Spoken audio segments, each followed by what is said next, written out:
light do the work. Let the truth do the talking. Let time reveal what words cannot prove. Psalm 91 says, "He will cover you with his feathers, and under his wings you will find refuge." That's the image of a mother bird protecting her babies from predators. The babies don't fight. They don't argue. They don't try to defend themselves. They just hide under the mother's wing and let her handle the threat. That's you right now. You're under the wing, safe, protected, hidden, while God handles the predators, while God exposes the plots, while God turns on the lights. You don't have to be the detective. You don't have to investigate everyone. You don't have to become suspicious and bitter and closed off. You just have to stay under the wing and let God show you what you need to see when you need to see it. And God will show you in dreams, in conversations, in coincidences that aren't coincidences, in people accidentally revealing themselves, in patterns finally making sense, in peace about cutting someone off, in clarity about who's safe and who's not. The discernment is coming. The revelation is unfolding. The light is spreading. And the hidden enemies are about to become visible enemies, which is actually a blessing, because visible enemies are easier to avoid than hidden ones. God, open my eyes to see what I need to see. Close my eyes to what would only hurt me. Give me wisdom to know the difference. That's the prayer. Because not every secret needs to be revealed. Some things you're better off not knowing. Some details would just cause pain without providing protection. So you're asking for strategic revelation, the kind that helps, the kind that heals, the kind that empowers. And God knows the difference. God knows what you can handle. God knows what timing is right.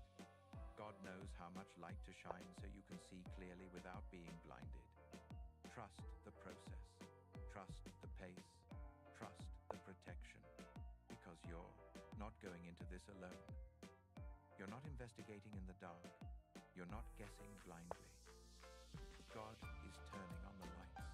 And in the light, everything hidden becomes visible. Every mask falls off. Every plot is exposed. Every snare is revealed. Every fake friend shows their true face. And you finally see clearly. You finally understand. You finally know who's real and who's been playing a role. You finally recognize the enemy that's been hiding in plain sight. Right now, take a deep breath. This revelation might hurt at first. Finding out someone you trusted is actually against you is painful. Discovering that someone you loved has been plotting your downfall is heartbreaking. Realizing you've been blind is humbling, but it's necessary. Because you can't move forward safely while dragging hidden enemies along. You can't build a blessed life on a foundation of secret betrayal. You can't be free while people you think are friends are actually chains. So let the light in. Let the truth hurt if it needs to. Let the masks fall. Let the revelation come. Because on the other side of this painful clarity is powerful freedom. The kind of freedom where you only have real people around you. The kind of peace where you're not constantly wondering who to trust. The kind of confidence where you know your circle is clean, your space is safe, your life is secure. The snare is revealed. The trap is exposed. The plot is uncovered. The light is on. And you're stepping around the trap. You're avoiding the snare. You're walking away from the plot. Because you can see it now. God showed you. And what God reveals, no one can hide again. This is the end of part 1. The light is on. The truth is coming. Your eyes are opening. You are gaining discernment. You are seeing clearly. The hidden is becoming visible. Right now, in this moment of clarity, we need to address something that's been attacking you from every direction. Something that travels fast. Something that damages reputations. Something that hurts even when it's not true. Words, lies, rumors, gossip, slander, half-truths, twisted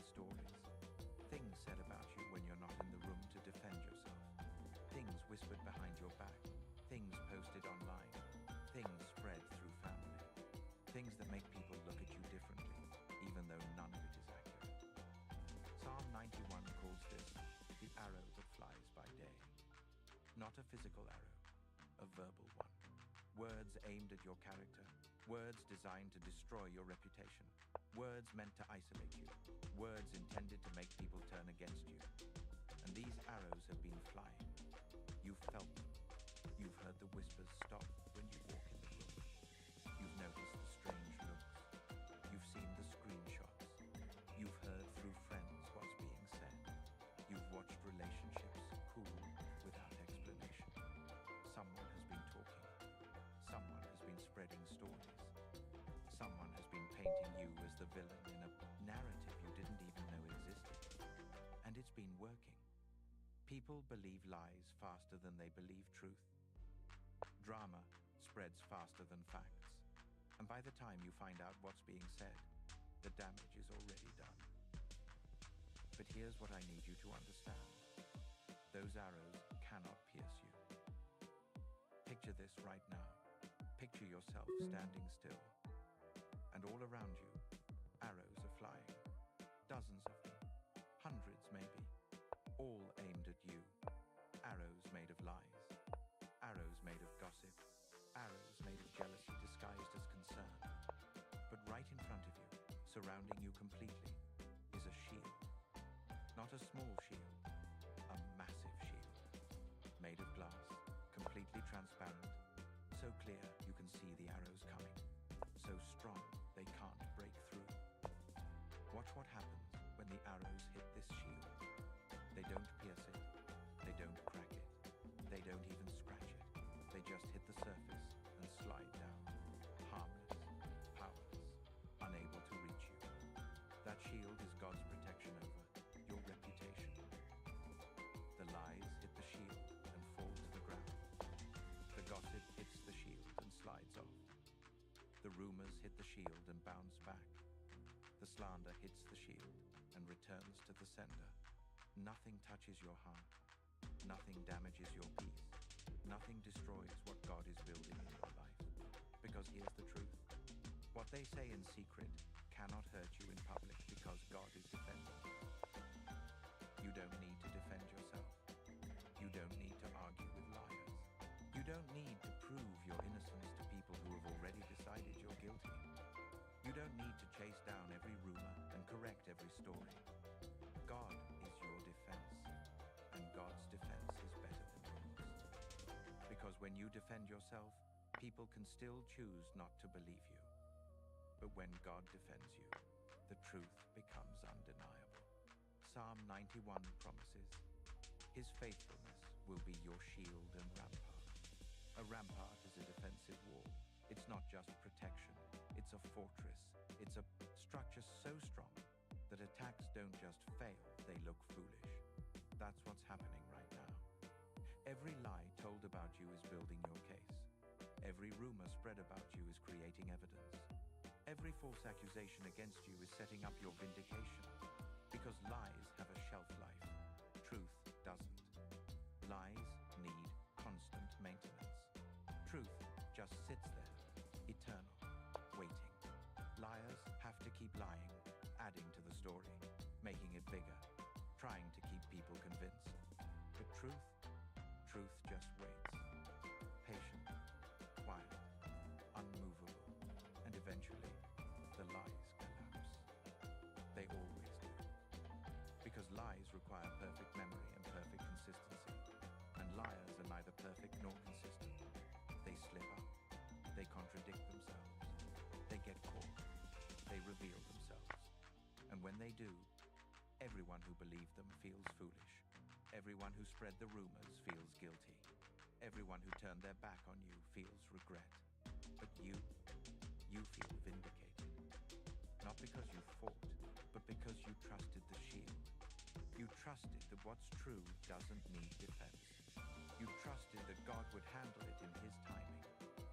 Right now, think about the specific lies being told about you, the stories being spread, the version of you that exists in other people's mouths that bears no resemblance to who you actually are.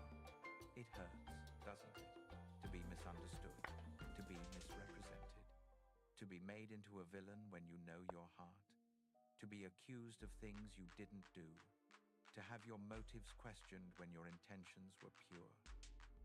I see your pain. God sees your pain. And God is angry on your behalf. Not the kind of anger that's out of control. The kind of anger that's protective. The kind a parent feels when someone hurts their child. The kind that says, you messed with the wrong one. Because you're not just anyone. You're God's child. You're covered. You're protected. And nobody gets to lie about you without consequences. Nobody gets to slander you without facing justice.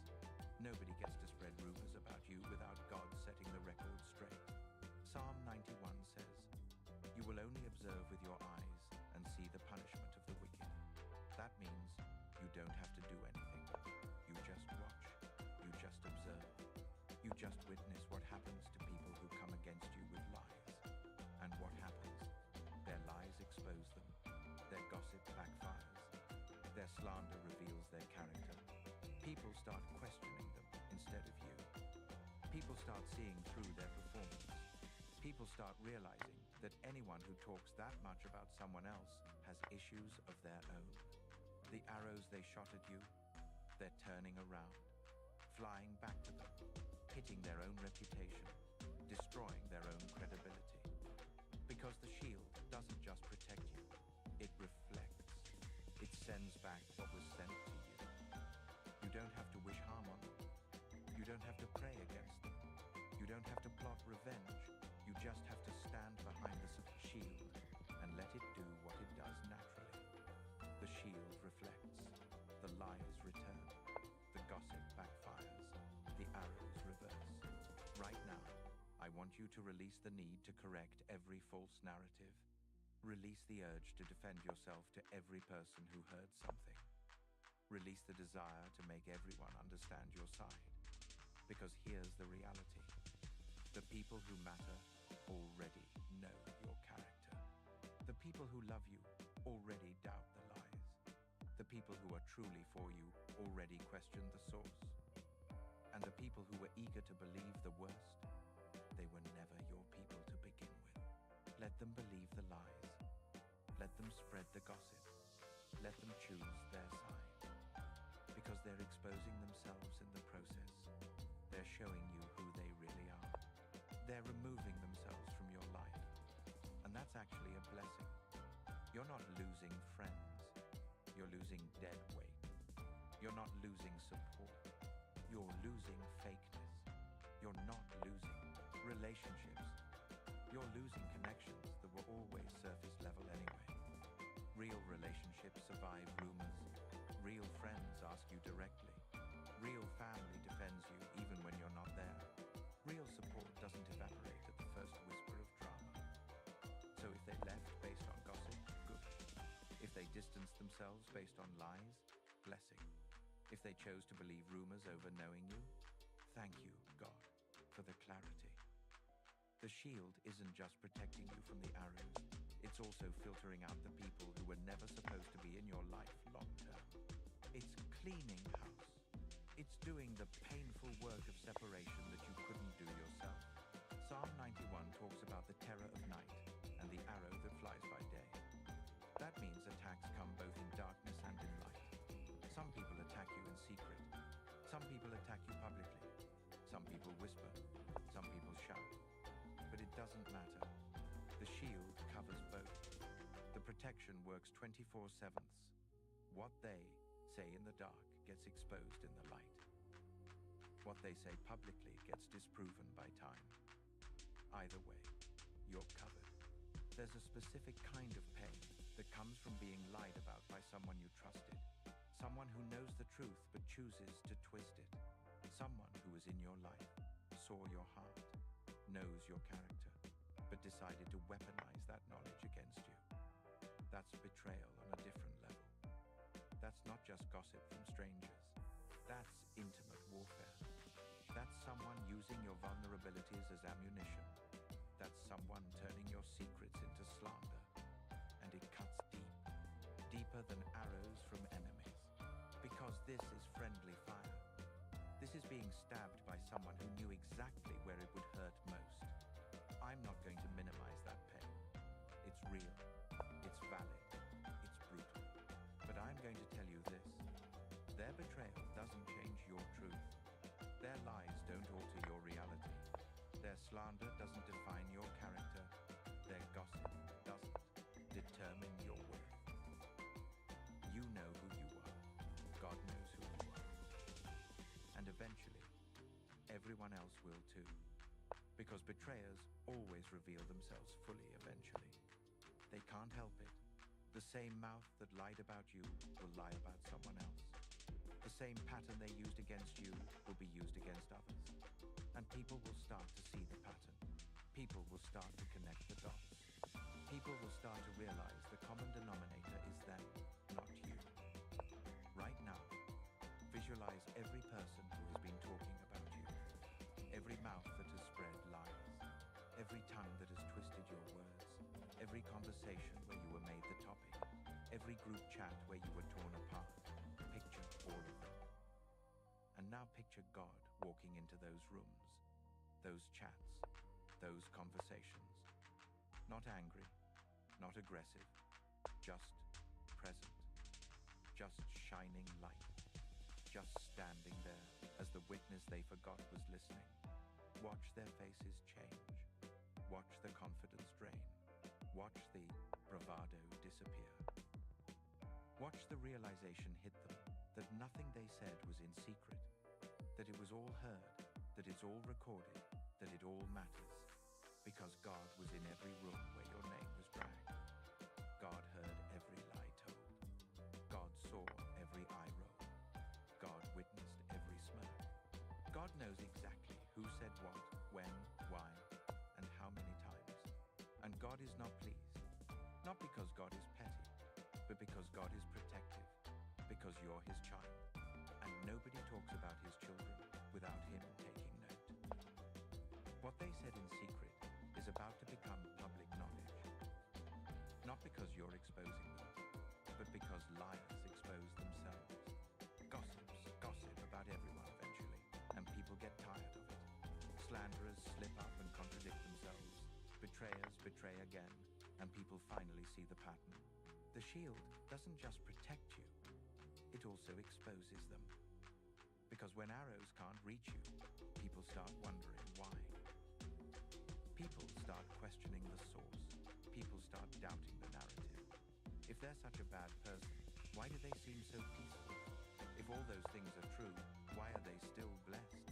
If they're the problem, why does drama follow the accuser everywhere? The questions start. The doubts begin.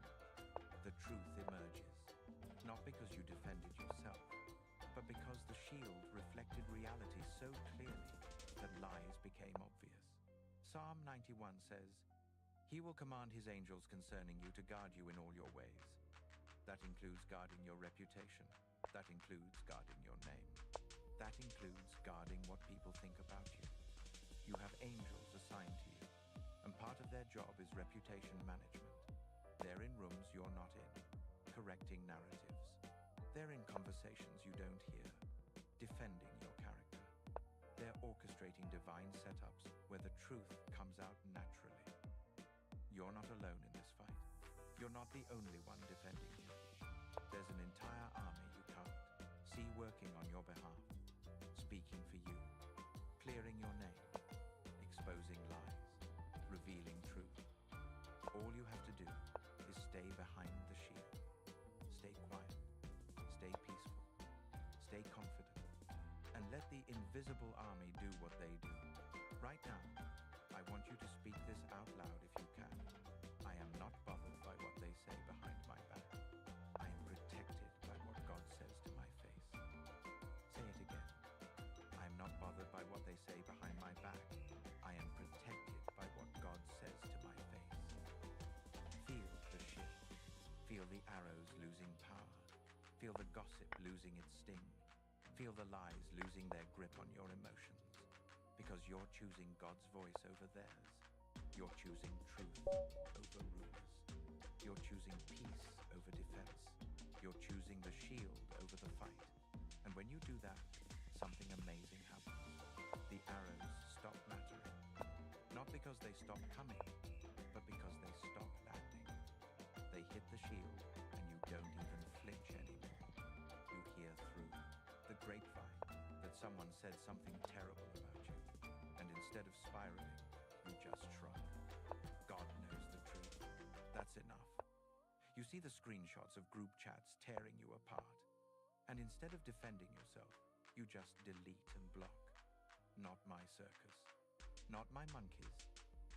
You find out someone's been playing both sides, lying to everyone. And instead of confronting them, you just create distance. God will handle it. I'm good. That's the power of the shield. It makes you unbothered, not because you don't care, but because you trust that you're defended by someone bigger than gossip, stronger than lies, more powerful than betrayal. Psalm 91 promises, no harm will overtake you. That includes harm from words, that includes harm from rumors, that includes harm from character assassination. None of it will overtake you. None of it will destroy you. None of it will define you. You might feel the sting temporarily. You might have moments of hurt. You might lose some people in the process. But you will not be overtaken. You will not be defeated. You will not be destroyed. Because the shield is up. And what's behind a shield cannot be overtaken. Right now, release every person who believes the lies. Forgive them. Not because they deserve it, but because holding on to that anger gives the arrows power. Bitterness creates cracks in the shield. Unforgiveness makes you vulnerable. So release them. Let them go. Let them believe what they want. Let them choose their side. Let them regret it later when the truth comes out. But don't hold on to it. Don't carry it. Don't let it poison your peace. You are protected. You are defended. You are covered. The arrows slide off. The lies fall down. The gossip bounces back. The slander returns to sender. And you remain standing. Unshaken, unbothered, undamaged. Because the shield held, the defense worked, the protection was real. This is the end of part 2. The arrows have lost their power. The gossip cannot hurt you. The lies are being exposed. You are shielded. You are defended. You are unbothered. Right now, in this moment of protection, we need to shift our focus completely. We've exposed the hidden enemies. We've raised the shield against their words. Now comes the most powerful part. The part that frustrates your enemies more than any defense ever could. Moving on. Not in anger, not in revenge, not in bitterness, but in complete, total, unbothered peace. Because here's what your enemies want. They want you stuck. They want you obsessed with them. They want you defending yourself forever. They want you focused on their lies instead of focused on your life. And the greatest defeat you can give them is to simply keep living, keep growing, keep winning, keep being blessed. While they're still talking, you're still walking. While they're still plotting, you're still prospering. While they're still gossiping, you're still glowing. Psalm 91 doesn't just promise protection. It promises something better. It says, you prepare a table before me in the presence of my enemies. Read that again. In the presence of my enemies. Not after they're gone. Not when they apologize. Not when they stop attacking. Right there. Right in front of them. While they're still watching. While they're still hating. While they're still talking. God sets a table. Your table. A feast. A celebration. A blessing so obvious, so abundant, so undeniable that your enemies have to watch you eat. That's not just protection. That's victory. That's promotion. That's God saying, you tried to destroy them, but look, they're thriving. And the most beautiful part? You don't have to fight them for this to happen. You don't have to get revenge. You don't have to prove anything. You just have to keep eating at God's table. You just have to keep receiving what's yours. You just have to keep living blessed while they watch. The best revenge is to be happy and blessed. Say it with me. The best revenge is to be happy and blessed. Not fake happy, not performed happiness to make them jealous. Real happiness, deep happiness. The kind that comes from knowing you survived what was meant to destroy you. The kind that comes from realizing their attacks actually made you stronger. The kind that comes from understanding that while they were digging a pit for you, God was building a table. Right now, picture this scene. You're sitting at a beautiful table. It's covered with everything you've been praying for. The job you wanted, the healing you needed, the relationship you deserved, the peace you'd been chasing, the breakthrough you'd been believing for. It's all there, piled high, overflowing, more than enough. And standing at a distance, unable to reach the table but close enough to see it clearly, are your enemies. The ones who lied about you, the ones who betrayed you, the ones who tried to block your blessings, the ones who celebrated your struggles. They're watching you eat, and they can't do anything about it. They can't poison the food. They can't flip the table. They can't steal your portion.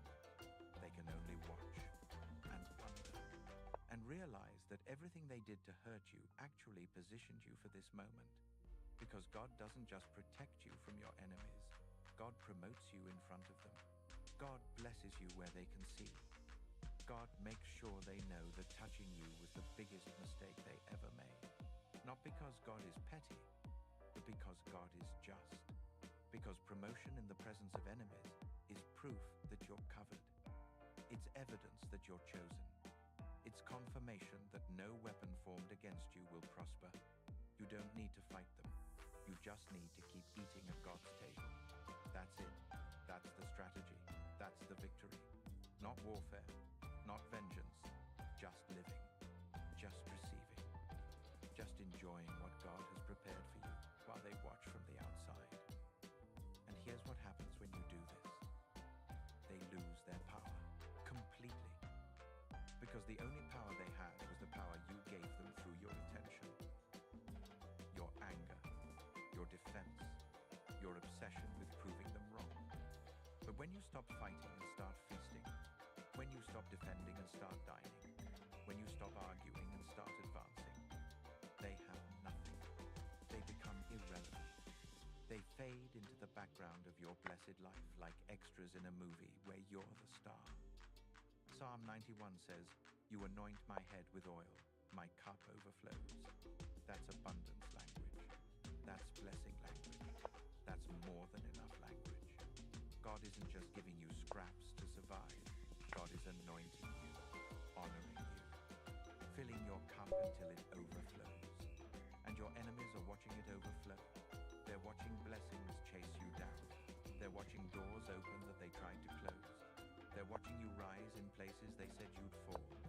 They're watching you smile in a season they predicted would break you. And it's killing them. Not literally. But their plans are dying. Their plots are failing. Their curses are bouncing back. Their words are being proven wrong. And all they can do is watch. This is your moment. This is your season. This is your table. Right now, I want you to make a decision. A conscious, deliberate decision to stop giving your enemies mental real estate.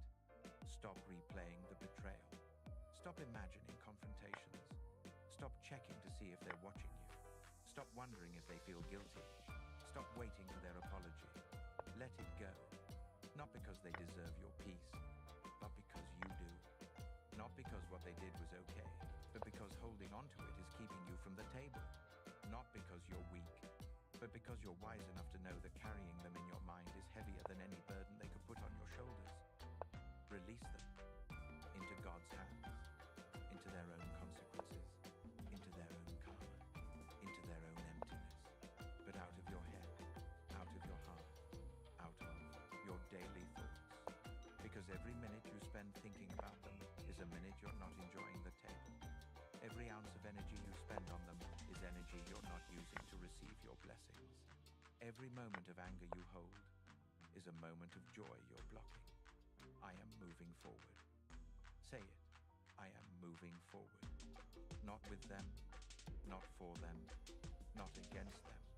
Just forward. Into your future. Into your purpose. Into your peace. Into your prosperity. Forward. The table is ahead of you, not behind you.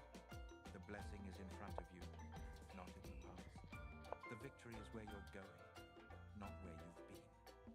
So move forward, walk forward, look forward, and let them stay where they are. In the past, in their bitterness, in their schemes, in their gossip. That's their table. Empty, bitter, lonely. That's what they chose when they chose to come against you. But your table is full. Your table is blessed. Your table is overflowing. And you're eating well. Psalm 91 promises. I will be with him in trouble. I will deliver him and honor him. Notice that word again. Honor. God isn't just protecting you. God is honoring you. Publicly, visibly, in a way that makes people take notice. The same people who wrote you off are about to witness your comeback. The same people who counted you out are about to watch you win. The same people who said you'd never recover are about to see you restored. The same people who predicted your downfall are about to see your rise. And you won't have to say a word. Your life will speak. Your peace will speak. Your joy will speak. Your blessings will speak. Your table will speak louder than their lies ever could. I leave them in God's hands. Say it. I leave them in God's hands. Because God's hands are bigger than yours. God's justice is better than yours. God's timing is perfect. God's methods are creative. God's revenge is poetic. God's vindication is complete. You don't have to manage their consequences.